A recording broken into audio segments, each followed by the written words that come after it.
നമുക്ക് വേദയുടെയും വിക്രത്തിന്റെയും നാളത്തെ നല്ലൊരു പ്രൊമോ വിശേഷം കേട്ടാലോ?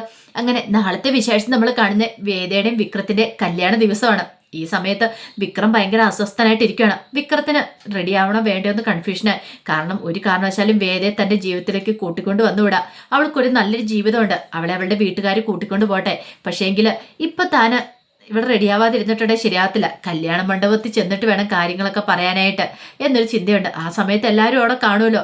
അങ്ങനെയാണെങ്കിൽ വേദയുടെ വീട്ടുകാർ കൂട്ടിക്കൊണ്ട് പോയിക്കോളും. അവളുടെ കഴുത്തിൽ കിടക്കുന്ന താലി അത് അഴിച്ചു മാറ്റിയിട്ട് വേണം ബാക്കി കാര്യങ്ങളൊക്കെ ചെയ്യാനായിട്ട് എന്നൊരു ചിന്ത വിക്രത്തിന് മനസ്സിലേക്ക് ഉണ്ടാവുകയാണ്. ഈ സമയം ഇതൊന്നും വേദ അറിയുന്നുണ്ടായിരുന്നില്ല.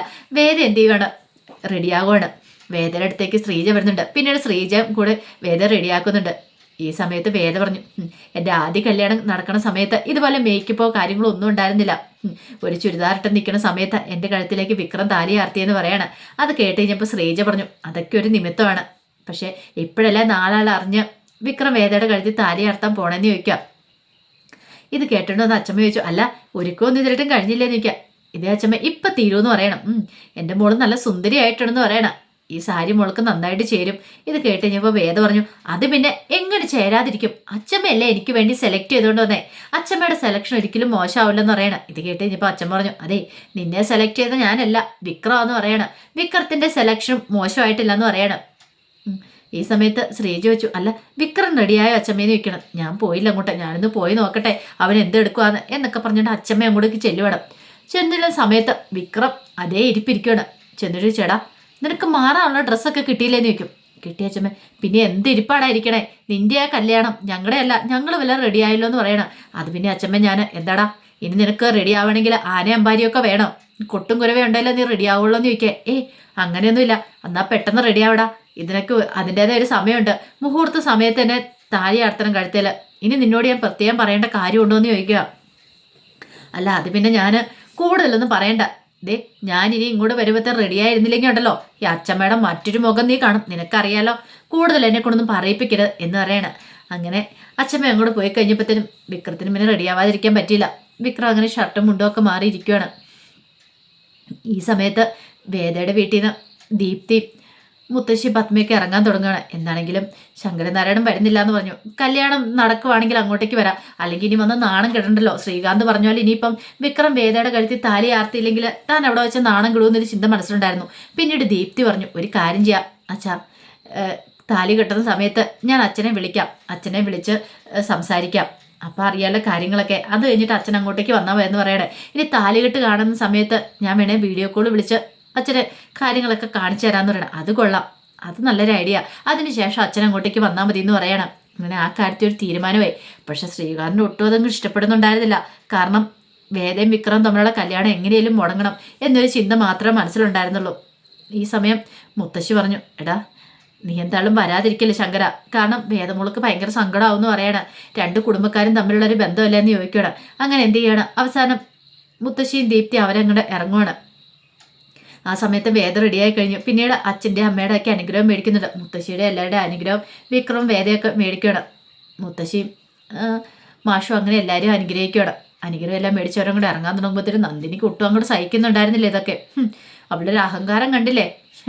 ഇനിയിപ്പം നാളെ മുതൽ അവളായിരിക്കും കുടുംബം ഭരിക്കാൻ പോകുന്നതെന്നൊക്കെ വിനായനോട് അതൊക്കെ പറയണം. ഇത് കേട്ടെങ്കിൽ വിനായൻ പറഞ്ഞു, ഒന്നും മിണ്ടാതിരിക്കാവോ നന്ദിനി, എങ്ങനെ അച്ഛമ്മ കേട്ടിട്ടുണ്ടെങ്കിൽ ദേ ഇപ്പം നിന്റെ അടിയന്തരം ഇവിടെ നടത്തുമെന്ന് പറയാം. അറിയാലോ അച്ഛമ്മയുടെ സ്വഭാവം നിനക്ക്. നീ എന്തിനാ ഒരു നല്ല കാര്യം നടക്കാൻ പോണ സമയത്ത് ഇങ്ങനെ നെഗറ്റീവ് പറഞ്ഞുകൊണ്ടിരിക്കണം എന്ന് വയ്ക്കും. പിന്നെ ഞാനുള്ളത് പറയുമ്പോൾ വിനയായിട്ട് എന്നോട് എന്തിനാ ദേഷ്യപ്പെടുന്ന വയ്ക്കും. അതെ അതെ, എന്നാൽ നീ അച്ഛമ്മയുടെ കേൾക്കളിച്ചിട്ട് സൗണ്ടിൽ അങ്ങോട്ട് പറ, അപ്പം കേൾക്കാമെന്ന് പറയണം.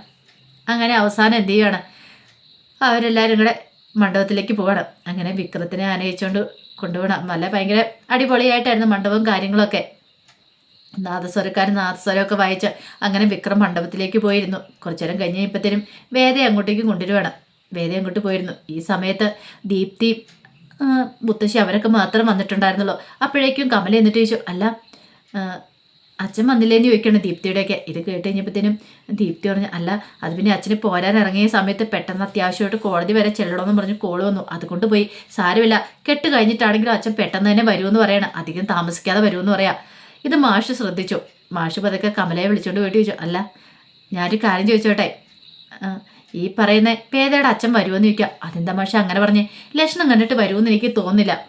അയാൾക്ക് ഇപ്പോഴും സമ്മതമല്ലാന്ന് തോന്നി ഈ കല്യാണത്തിന് വേണ്ടിയിട്ട്. ഇവരൊക്കെ ഏതാണ്ട് കൂടി ചേർന്ന് നടത്തുന്ന കല്യാണം പോലെ എനിക്ക് തോന്നുന്നുണ്ട്. അയാൾക്ക് സമ്മതമല്ലാന്ന് തോന്നിയെന്ന് പറയണേ. ഇത് കേട്ടപ്പോൾ കമല പറഞ്ഞു, അങ്ങനെ പറയരുത്, എന്തോ അത്യാവശ്യം വന്നല്ലേ പറഞ്ഞേ. പിന്നെ മോളുടെ കല്യാണ ദിവസം എന്താ അത്യാവശ്യം വന്നാലും ഏതൊരച്ഛനാ പോകുന്നേ?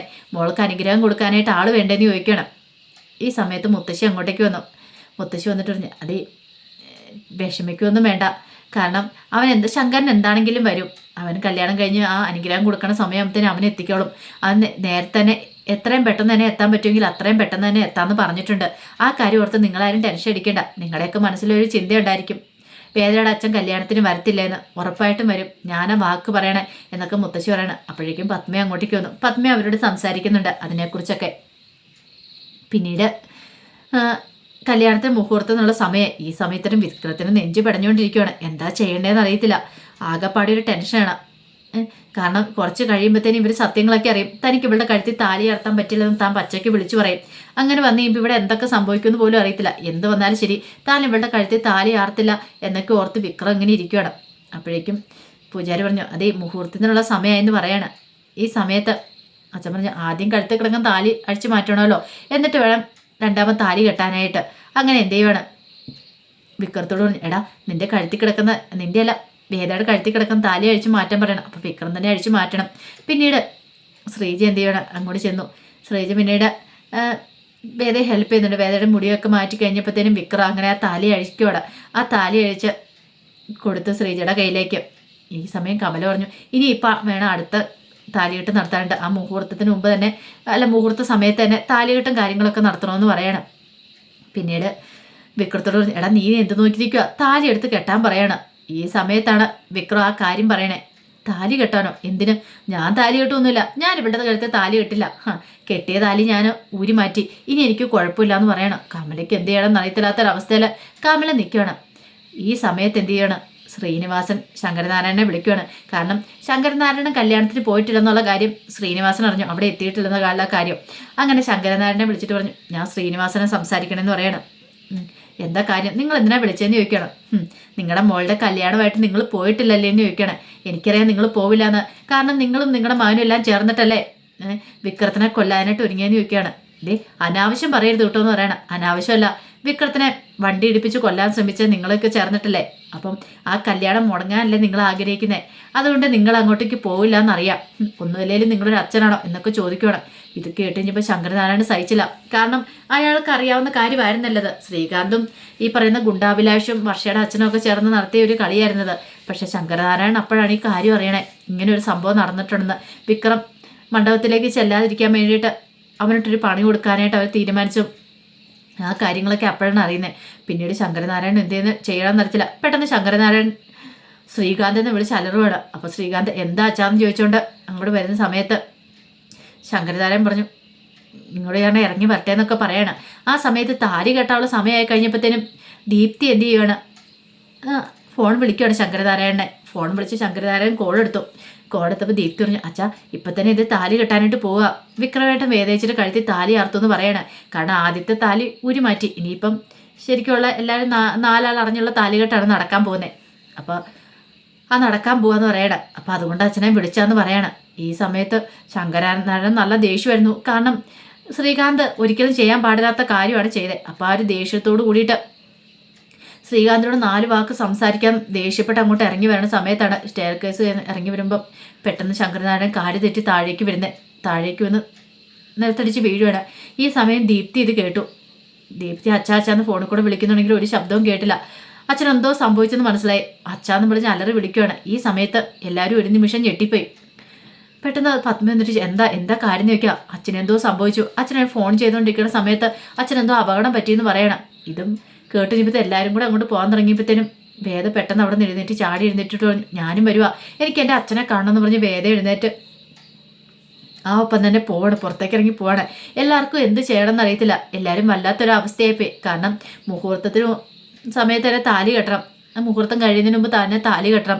ഇനിയിപ്പോൾ എന്ത് ചെയ്യണമെന്ന് അറിയത്തില്ല. അതൊരു നിമിഷം എല്ലാവരും കൂടെ നിൽക്കുകയാണ്.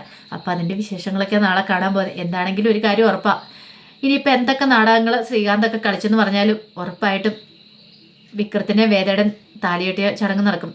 വേദയുടെ കഴുത്തിൽ വിക്രം താലി കിട്ടുക തന്നെ ചെയ്യും. അപ്പം അതിൻ്റെ വിശേഷങ്ങളൊക്കെ നാളെ കാണാൻ പോകുന്നത്. എല്ലാ പ്രശ്നങ്ങളും കലങ്ങി തെളിഞ്ഞ് അപ്പോൾ ആ വിശേഷങ്ങൾക്കായി നമുക്ക് എല്ലാവർക്കും കാത്തിരിക്കാം കേട്ടോ. ഒരിക്കൽ കൂടി എല്ലാവർക്കും ശുഭരാത്രി നേർന്നുകൊണ്ട് നിർത്തുന്നു. നന്ദി.